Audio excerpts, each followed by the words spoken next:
Breaking news. वक्फ संपत्तियों के online registration की डेडलाइन 3 महीने बढ़ी। आदाब, मुस्लिम ऑफ गुजरात ये यूट्यूब चैनल पर आप सभी का स्वागत है।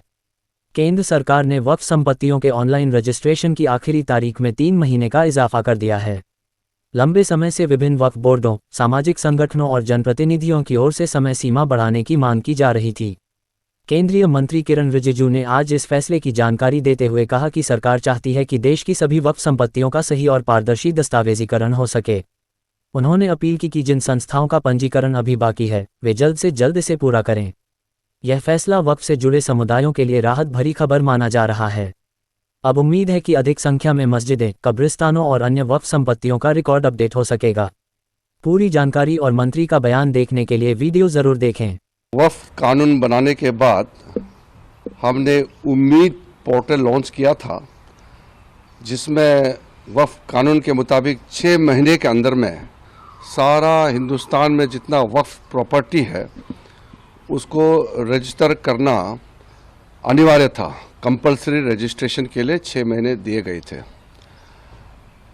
आज आखिरी दिन है, 5 दिसंबर आखिरी दिन होने के नाते अभी भी लाखों वक्फ प्रॉपर्टी रजिस्ट्रेशन नहीं हो पाया है।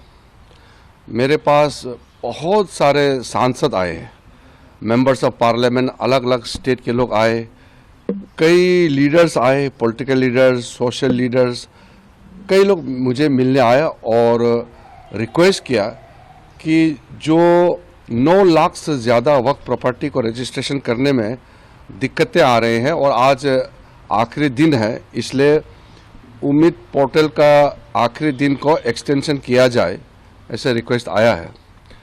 मैं सबसे पहले तो ये कहना चाहता हूँ, अभी तक आज शाम तक कितना होगा वो देखना पड़ेगा।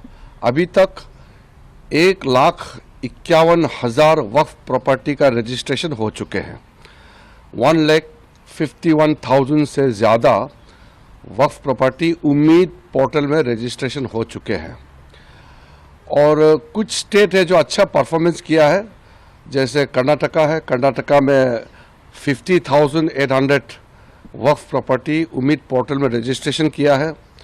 और पंजाब भी अच्छा किया है, जम्मू एंड कश्मीर का भी अच्छा है, और कुछ स्टेट्स का और अच्छा हुआ है। कई बड़े स्टेट है जिसमें रजिस्ट्रेशन ठीक से नहीं हो पाया है।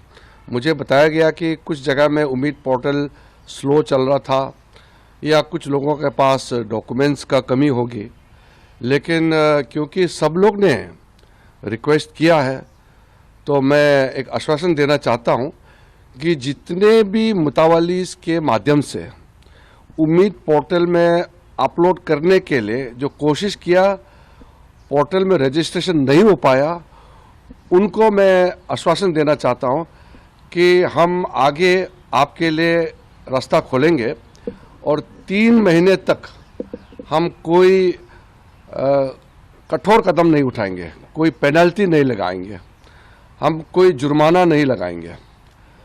3 महीने के समय में जितने भी वक्फ प्रॉपर्टी से मुतावलीस के जो अधीन है वो रजिस्ट्रेशन करा लीजिए। और जो लोग रजिस्ट्रेशन नहीं कर पाया, अभी तक किसी कारण से पोर्टल में नहीं आ पाया, वो ट्राइब्यूनल के पास जाना चाहिए। सुप्रीम कोर्ट ने वक्फ प्रॉपर्टी को लेकर के जो टिप्पणी की है, डायरेक्शन दिया है, वो बहुत साफ है कि 6 महीने का एक्सटेंशन को सुप्रीम कोर्ट ने मना किया है कि वो फर्दर एक्सटेंशन नहीं देंगे। और ट्राइब्यूनल के पास में अधिकार है कि अगर आपके पास में रजिस्ट्रेशन नहीं हो पाने का कोई कारण है तो ट्राइब्यूनल आपका तारीख को 6 महीने और बढ़ा सकते हैं, जो डेडलाइन है 6 महीने बढ़ा सकते हैं। तो मैं 2 चीज़ कहना चाहता हूं, जो हमारा उम्मीद पोर्टल में कोशिश किया है अपलोड करने का, किसी कारण से नहीं हो पाया, हम उनके लिए 3 महीने तक कोई जुर्माना, कोई पेनल्टी, कोई कठोर कदम नहीं उठाएंगे, क्योंकि हम चाहते हैं कि सबका हम मदद करें, सबका हम फैसिलिटेट करना चाहिए। हमने पहले से भी कहा है कि नरेंद्र मोदी जी का सरकार किसी को भी अगर तकलीफ होता है तो मदद देने के लिए हम तैयार है, लेकिन कुछ चीज़ें हैं जो कानून से बंधे हुए हैं। वक्फ संशोधन कानून पार्लियामेंट ने पारित किया है, तो ये हम सबको मानना है, इसलिए कानून में हम बदलाव नहीं कर सकते हैं।